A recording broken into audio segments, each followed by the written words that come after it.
할렐루야. 오늘 그 비대면 예배지만 대면 예배보다 더 하나님과 가까이 하고 예배 성공하시기 바랍니다. 또 하나님의 말씀 이사야서 58장 1절로 12절까지가 되겠습니다. 교독을 하겠습니다. 이사야서 58장 1절로 12절입니다. 함께 천천히 읽겠습니다. 크게 외치라. 아끼지 말라. 네 목소리를 나팔같이 날려 내 백성에게 그 허물을, 야곱 집의 그 죄를 고하라. 그들이 날마다 나를 찾아 나의 길 알기를 즐거워함이 마치 의를 행하여 그 하나님의 규례를 폐하지 아니하는 나라 같아서 의로운 판단을 내게 구하며 하나님과 가까이 하기를 즐겨하며 이르기를 우리가 금식하되 주께서 보지 아니하심은 어찌미오며 우리가 마음을 괴롭게 하되 주께서 알아주지 아니하심은 어찌미니까 하느니라. 보라, 너희가 금식하는 날에 오락을 찾아 얻으며 온갖 일을 시키는도다. 보라, 너희가 금식하면서 다투며 싸우며 악한 주먹으로 치는도다. 너희의 오늘 금식하는 것은 너희 목소리로 상달케 하려 하는 것이 아니라 이것이 어찌 나의 기뻐하는 금식이 되겠으며 이것이 어찌 사람이 그 마음을 괴롭게 하는 날이 되겠느냐. 그 머리를 갈대같이 숙이고 굵은 배와 재를 펴는 것을 어찌 금식이라 하겠으며 여호와께 연락될 날이라 하겠느냐. 나의 기뻐하는 금식은 흉악의 결박을 풀어주며 멍에의 줄을 끌어주며 압제당하는 자를 자유케 하며 모든 멍에를 꺾는 것이 아니겠느냐.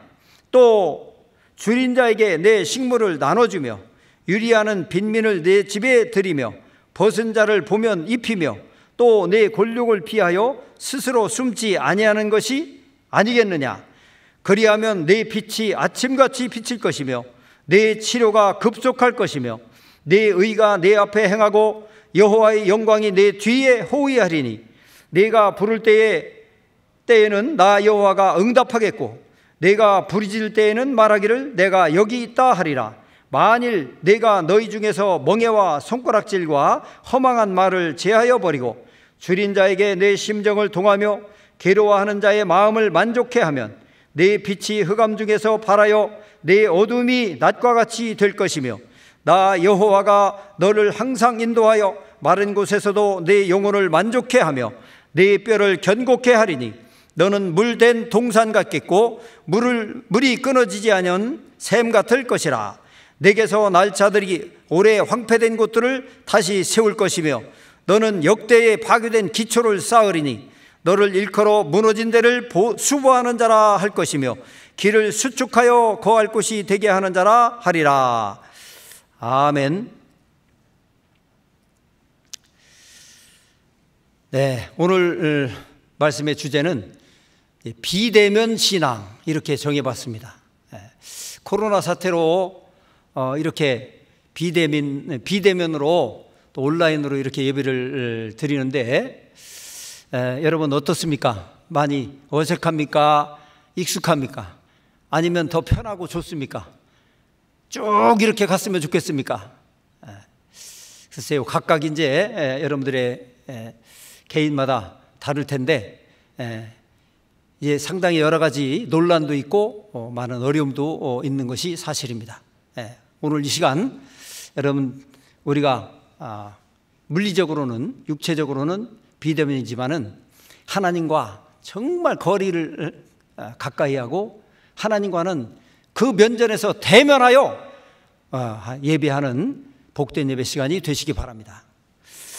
코로나 사태로 인해서 이렇게 오늘 또 우리는 비대면 온라인 예배를 드리게 됩니다. 요즘 한편에서는 이렇게 예배하는 것이 과연 신앙적으로 맞는 것인가, 옳은 것인가, 이런 그 신학적인 또 신앙적인 그 고민과 그 논란이 일어나고 있습니다. 또 한편에서는 이게 종교 탄압이다, 이런 소리가 또 이렇게 터져 나오고 또 저항도 하고 있습니다. 이것을 뭐라고 답을 해야 될까요? 참 여러 가지 이제 곤란한 면이 있기는 합니다만은 이게 이제 우리에게 분명한 좀 위기가 되고 있습니다. 그러나 또 이 위기라는 것은 또 다른 또 기회이기도 하다는 것을 우리는 또 생각할 수 있습니다. 이 코로나의 위기가 우리 기독교회 또 우리 또 개혁교회에 정말 새로운 위기가 아니라 새로운 또 기회로 바꿔줄 수 있기를 우리가 간절히 또 함께 기도합시다. 우리는 이때에 자신의 신앙을 좀 돌아보고 하나님과 대면해서 자기를 돌아보고 또 자기를 좀 새롭게 하고 그리고 더 온전한 그리스도인으로서 나를 세워가고 다져가는 그런 기회로 삼았으면 좋겠습니다. 반드시 그렇게 되기를 바랍니다. 여기서 한번 우리가 역사 속에서 이 전염병 지금 같은 이런 전염병 상황 위기의 상황에서 역사 속에는 어떻게 이것을 이해하고 좀 대했는가 이런 문제를 한번 잠깐 살펴보겠습니다. 17세기 영국의 청교도 목회자인 그 리차드 백스터가 이제 말한 소요리 문답이라는 것이 있습니다. 이제 그 문답 중에 질문 109번째 109? 또 109네요. 질문 109번째에 이런 질문이 있습니다. 만약 위정자가 금한다면 교회는 주일에 모이는 것을 생략할 수 있는가? 그러니까 이렇게 국가의 통수권자가 모이지 말라 할 때 정말 모이지 말아야 되는가 하는 이런 질문입니다. 오늘 우리 상황에 맞는 질문이겠죠.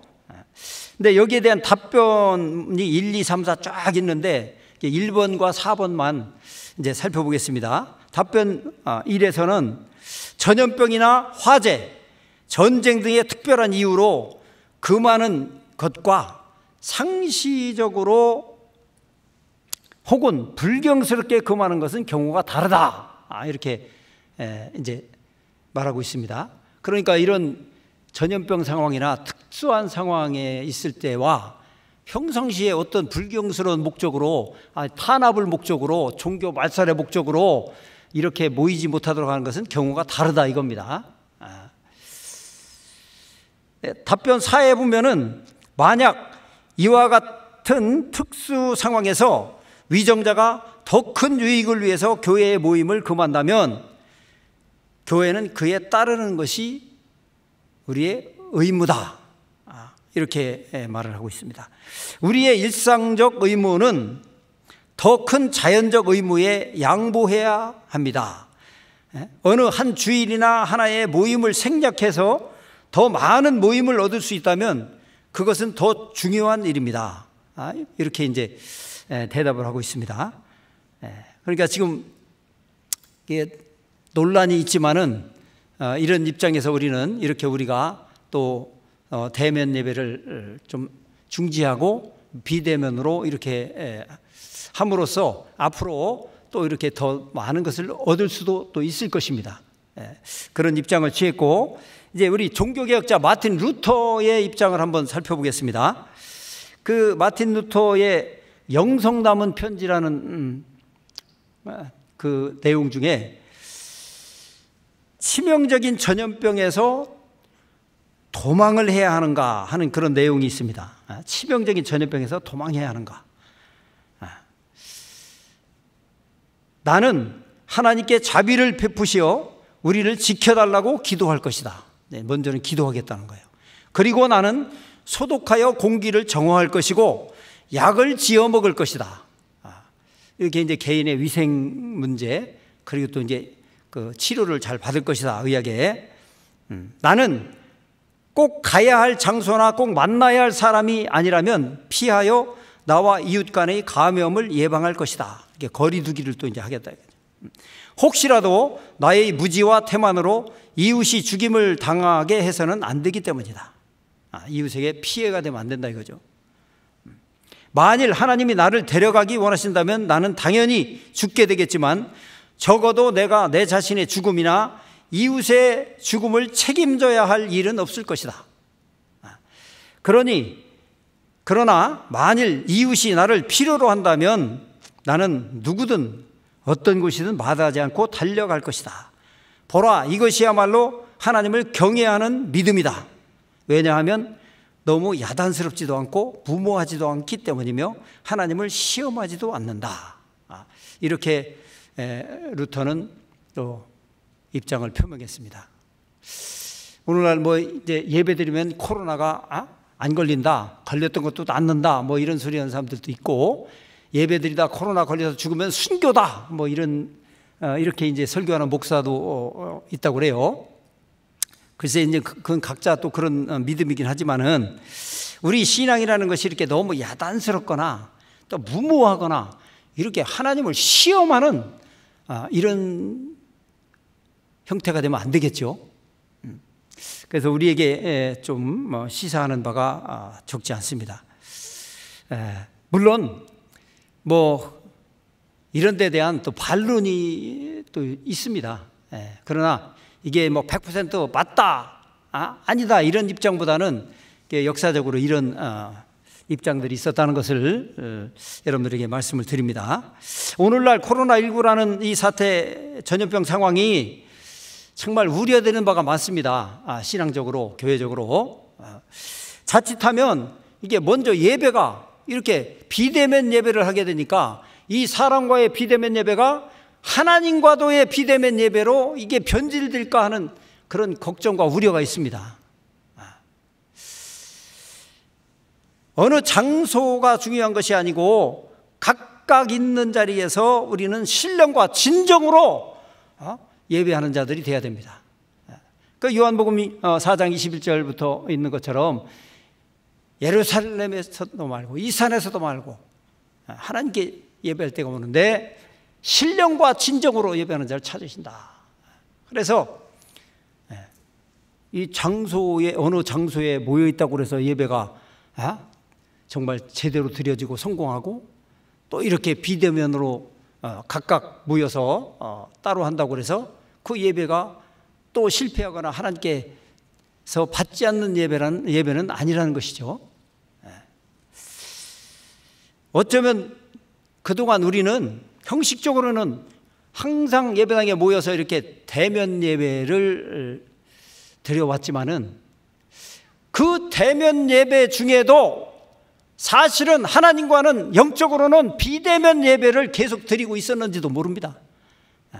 또 아예 우리의 신앙생활 자체가 하나님과 비대면 신앙생활을 하고 있었는지도 모릅니다. 이런 것도 우리가 한번 겸손하게 이런 기회에 우리가 점검하고 돌아보는 기회가 됐으면 좋겠습니다. 할렐루야.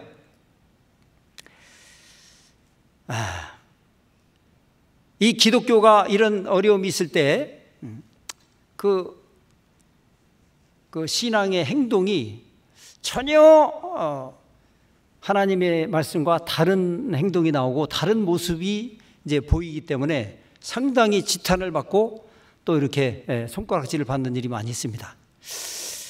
제가 이제 그 성경에 어린아이들에게 이제 배우라고 했는데 제 손자 얘기를 잠깐 하겠습니다. 10,000원 내놓고 해야 되는데 손자 얘기하려면 제 손자가 이제 독일에 있는데 돌이 좀 지나가지고 이제 잠깐 들어와 있었어요. 코로나 때문에 피신해서. 근데 이제 지금 독일에 돌아가서 있는데 항상 이제 영상으로 이렇게 좀 보죠. 근데 이 녀석이 참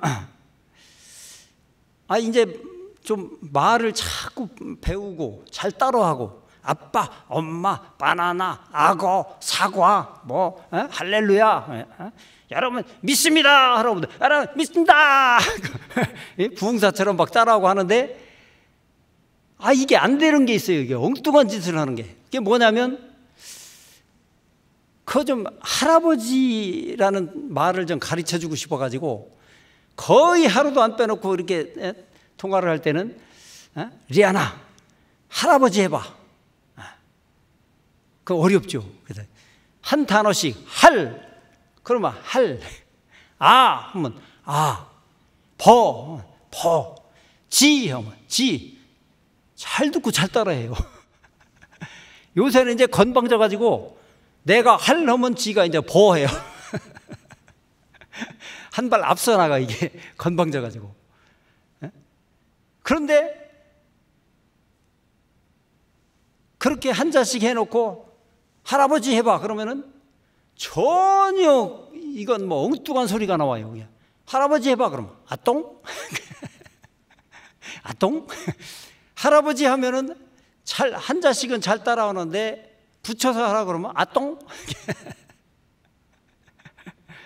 할머니 이것도 안 돼. 할머니 한 자씩 오면 되는데 할머니 해봐 그러면 안동기? 끝없이 그걸 시켜도 한 자씩 따라하면 하는데 같이 진짜 붙여서 해보라고 그러면 아똥? 안동기? 전혀 상상도 못한 그런 발음이 나와요. 그래서 참 이게 재밌기도 하고 또 약도 오르고 이게 의미죠. 합의하든지 하지하든지 뭐 이렇게라도 해봐야 되는데 안동기? 아똥?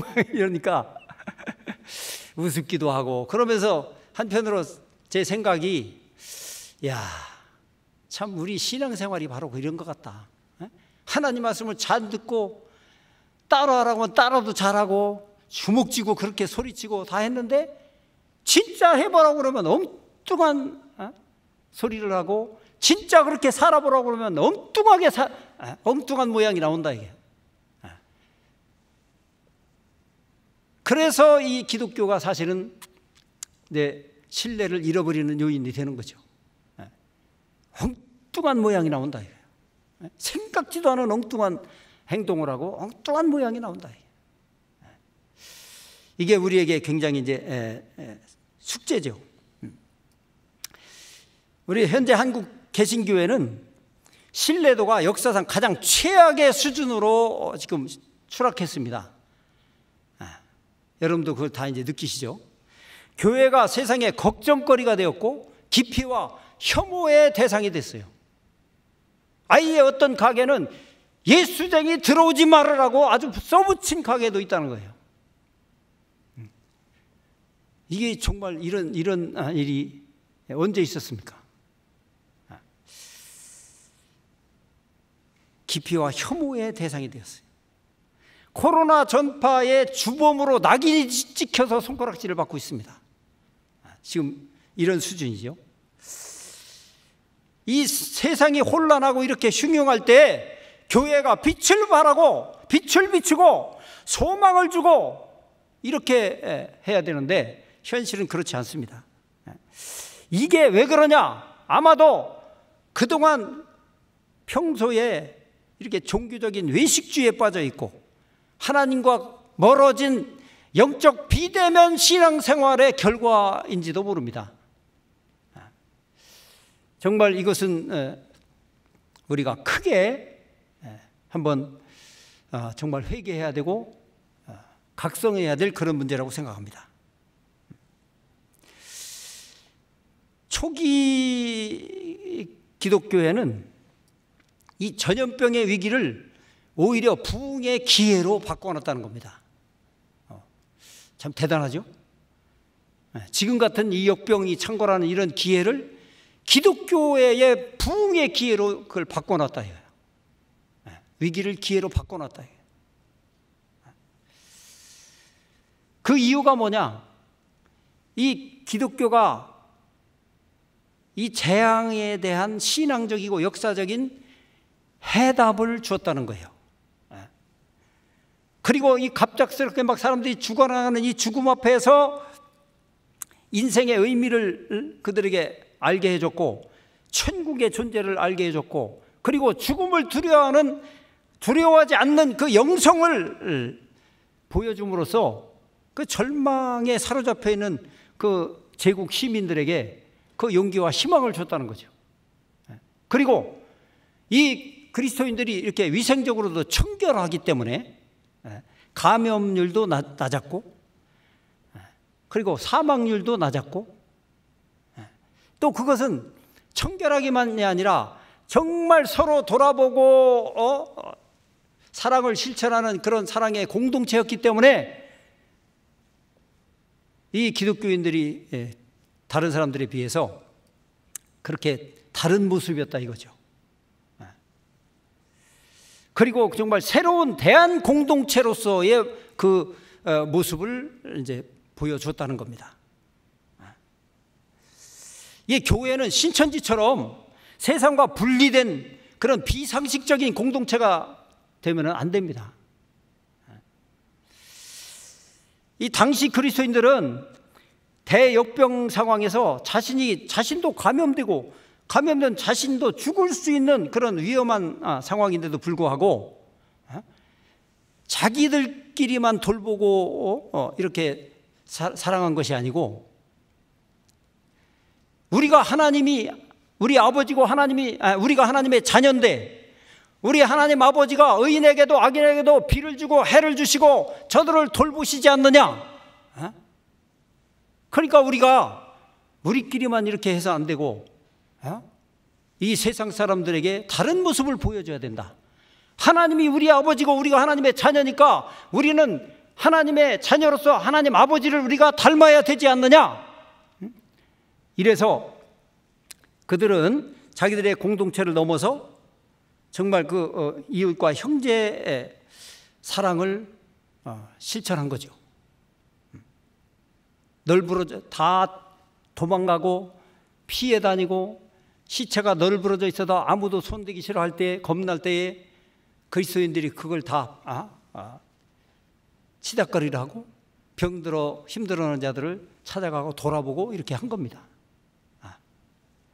감동적이죠.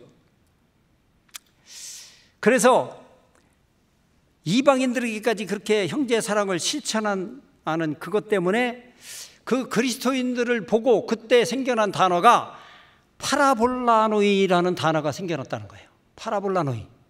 이게 무슨 뜻이냐면 위험을 무릅쓰는 자들이다. 파라볼라노이. 위험을 무릅쓰는 자들이다. 그리스도인들이 그 당시에 파라볼라노이라고 불렸다 이 말이에요. 위험을 무릅쓰고 희생적으로 정말 이웃사랑을 실천하는 사람들. 너무 감동적이지 않습니까? 이들이 이렇게 파라볼라노이라고 불렸다는 것은 기독교가 당시의 재난 속에서도 정말 자기 희생적인 사랑의 실천을 했다는 그런 분명한 증거죠. 위험을 무릅쓰는 자로 살아가는 희생적 삶이 바로 그리스도인들의 감동적인 삶이라는 거죠. 이런 모습에 감동이 돼서 오히려 그 어려운 위기가 기독교의 부흥의 원동력이 됐다는 거예요. 그 당시에는 기독교가 탄압을 받고 전도도 못하는 그런 시대였지 않습니까? 그런데 이런 역병의 위기가 기독교에게는 정말 새로운 기회가 됐다는 거죠. 오늘날 우리 한국교회도 이런 놀라운 반전의 역사를 만들어낼 수 있다면 얼마나 좋겠습니까? 앞으로라도 그렇게 될 수 있는 기미가 있는지 모르겠습니다. 우리 개혁교회라도 좀 그렇게 했으면 좋겠습니다. 우리가 이제 한번 본문으로 돌아가 보겠습니다. 오늘 읽은 이 본문의 내용도 보면 한마디로 이스라엘의 신앙이 하나님과 거리가 먼 비대면 신앙이라는 겁니다. 하나님께서 이들을 봐주지도 않고 알아주지도 않고 들어주지도 않는 거예요. 순전히 종교적 외식주의에 빠져 있는 거죠. 하나님이 보시지도 않고 알아주지도 않는다. 정상적인 신앙이라면 하나님이 봐주시고 알아주시고 들어주시고 응답해 주셔야 되는데 이게 없는 이런 정말 하나님과 비대면 신앙이라 이거예요.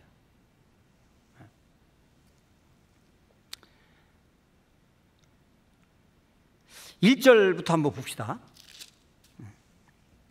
이거는 사실은 다른 번역으로 읽어야 이게 좀 감이 잡히는데 여러분들이 오늘 끝나고 공동번역이나 무슨 또 다른 번역본으로 이 이사야서 58장 1절부터 12절을 한번 꼭 읽어보시기 바랍니다.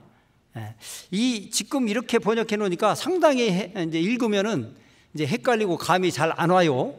이게 금방금방 이게 잘한다는 건지 못한다는 건지 이게 감이 잘 안 오는데 하나님이 지금 이들을 비웃고 있는 겁니다. 쉽게 말하면 지금 비웃고 있는 거예요. 너희가 지금 그렇다고? 나한테 그렇게 한다고? 웃기지 마라. 한마디로 그런 얘기입니다. 목소리를 높여 죄를 고하라. 이렇게 이제 크게 외쳐라. 아끼지 말고 막 죄를 그냥 나팔같이 그냥 다 떠들어서 나팔을 불어대라 이거야. 왜 그렇습니까? 이렇게 하는 것은 회개케 하려고 이렇게 하는 거지. 죄를 고하는 것은 회개케 하려고는 목적이 있는 건데 이들은 회개가 없어요. 이들의 신앙에 첫째 회개가 없어요. 회개할 줄을 모르는 신앙. 이게 하나님과 관계가 없는 거죠. 하나님이 알아주지 않고 봐주지 않는 거죠. 회개가 없다. 이게.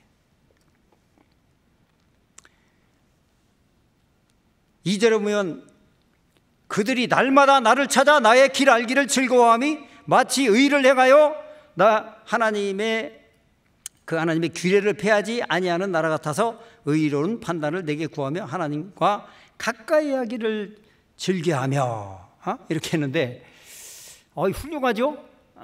여기에 나무랄 데가 뭐 있어요? 근데 이제 공동 번역으로 한번 제가 읽어보겠습니다.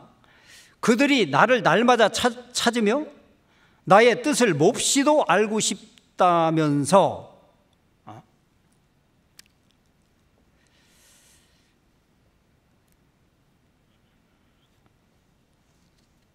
마치 옳은 일이나 해온 백성이기나 하듯이 옳은 일은 척한다 이거야. 마치 옳은 일이나 해온 백성이기나 하듯이 자기 신의 법을 어기지 않은 백성이기나 하듯이 무엇이 옳은 법인지 나에게 묻고 하나님께 가까이 나가고 싶다고 하면서 이렇게 이제 하는 거죠. 그러니까 이게 완전히 외식이라 이거예요. 그런 척 한다 이거예요.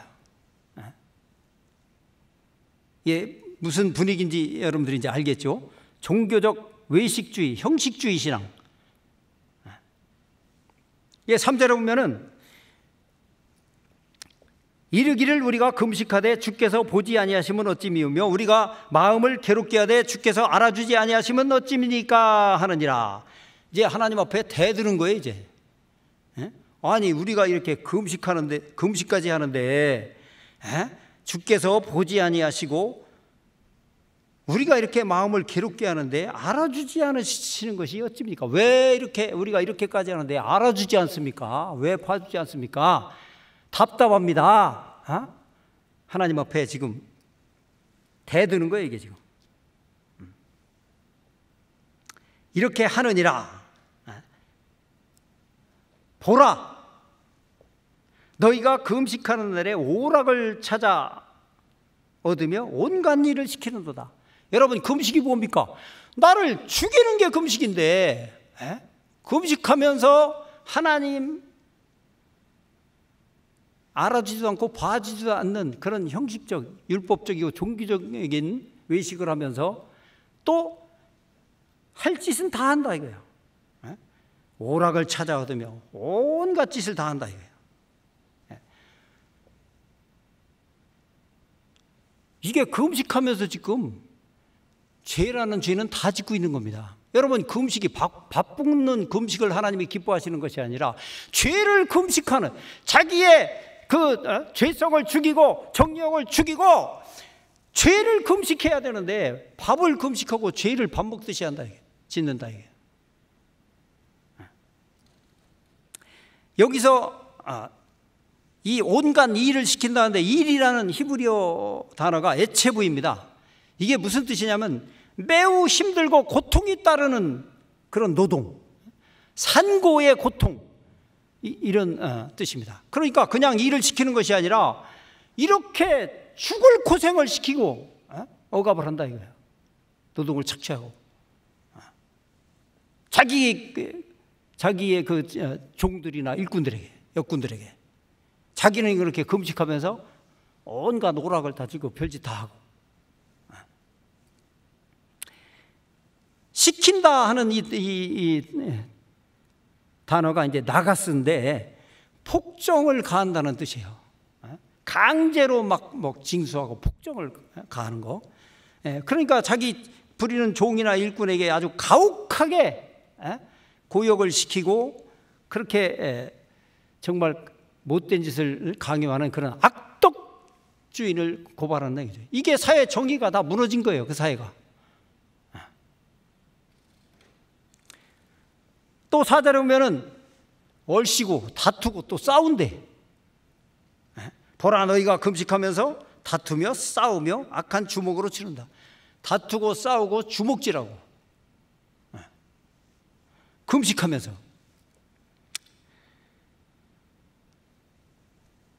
그러니까 죄를 일삼는다 이거예요. 밥은 굶고 있는데 죄를 일삼고 있어. 다투고 싸우고 주먹질하고 손가락질하고 삿대질하고. 죄를 끊어야죠. 죄를 금식해야지. 그러니까 이들의 신앙이 비대면 신앙이에요. 하나님이 봐주지 않는 거예요.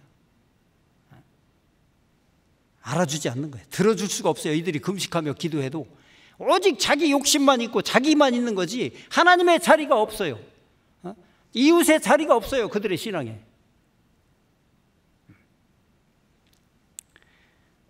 우리가 혹시 개혁을 한다고 하면서도 이렇게 싸우고 다투고 주먹질하고 손가락질하고 혹시 이러지는 않고 있는지 우리도 돌아봐야 됩니다. 이것은 꼭 금식만이 아니라 우리 신앙생활 모든 전반에서 이게 우리가 주의해야 될 일이고 또 살펴봐야 될 일입니다. 개혁도 하나님과 비대면 개혁, 하나님이 알아주지도 않고 봐주지도 않고 들어주지도 않는 그런 개혁을 한다면 그건 무슨 소용이 있습니까? 그런 거 하지 말아야죠. 5절에 보면은 그러니까 이 4절에서는 너희가 어떻게 너희가 지금 하나님께 너희 목소리가 이렇게 하고도 상달된다고 생각하느냐. 보통 착각을 하고 있는 것이 아니라 이거죠. 5절에 보면은 이것이 어찌 나의 기뻐하는 금식이 되겠으며 이것이 어찌 사람이 그 마음을 괴롭게 하는 날이 되겠느냐. 그 머리를 갈대같이 숙이고 굵은 배와 재를 펴는 것이 어찌 금식이라 하겠으며 여호와께 연락될 날이라 하겠느냐.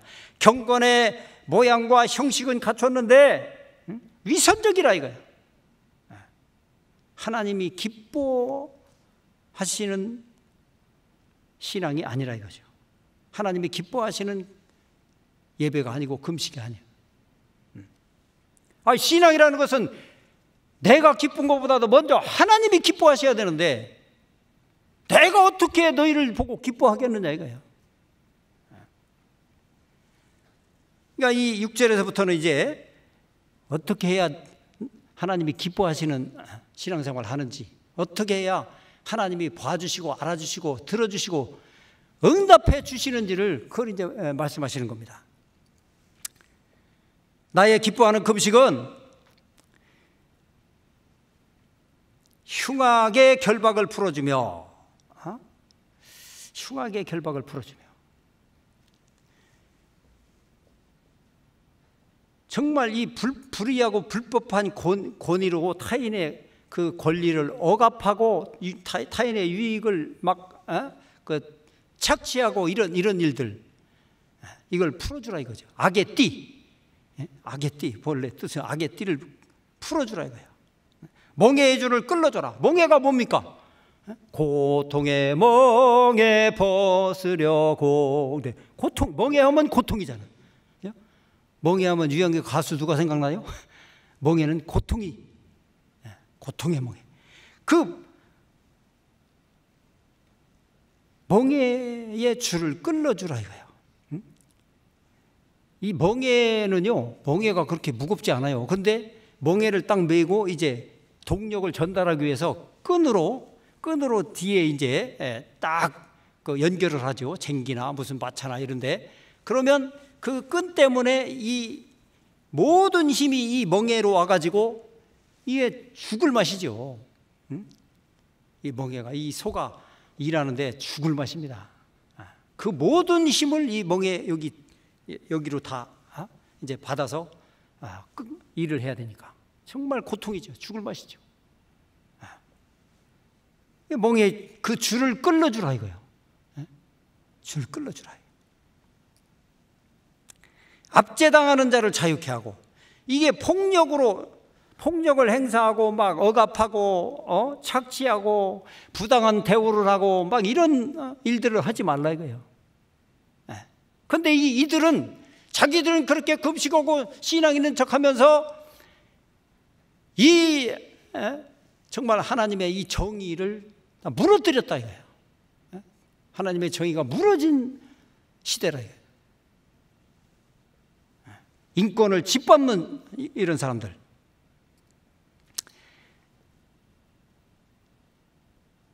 또 모든 멍에를 꺾는 게 아니겠느냐. 멍에를 아주 꺾어버려라.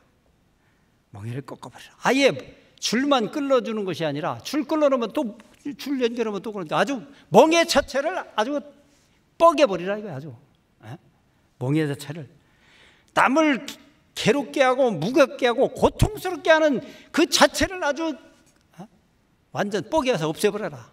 할렐루야. 우리 속에서 이런 것이 다 뻐개지고 없어져야 된다는 겁니다.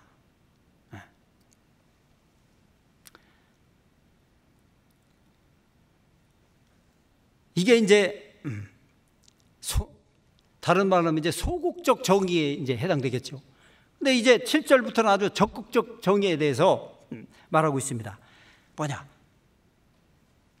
줄인 자에게 내 식물을 나눠주며 유리한 빈민을 내 집에 들이며 벗은 자를 보면 입히며 또 내 골육을 피하여 스스로 숨지 아니하는 것이 아니겠느냐.